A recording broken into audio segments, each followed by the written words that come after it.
All right, let's dive into the next in AI newsletter and get the full 360-degree view.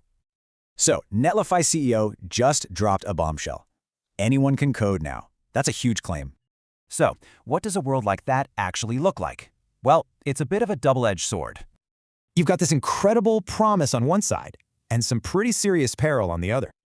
On the promise side, AI is actually becoming our best defense, building digital resilience everywhere. But on the peril side, a huge battle is brewing over who gets to control this technology. So what's happening in the labs that's driving all this? The research is getting really creative. Okay, think about this puzzle, finding the best routes for thousands of vehicles all in real time.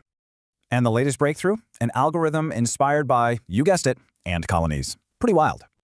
This is part of a bigger trend, looking to biology to build smarter, more flexible AI. All right, let's zoom out. How is all this research changing things on the global stage?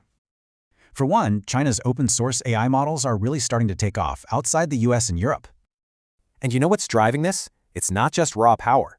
It's practical stuff, like cost. For businesses, all this power raises a huge question.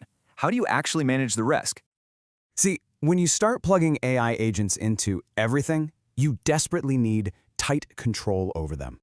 Amazon's new gateway is one answer. It's like a security checkpoint for every move the AI makes. Okay, so let's tie all these threads together. What's the big picture right now? It's this constant push and pull, right? Defense, regulation, creation, and a shifting global map. So, the real question is, as AI gets into everyone's hands, who's actually going to win?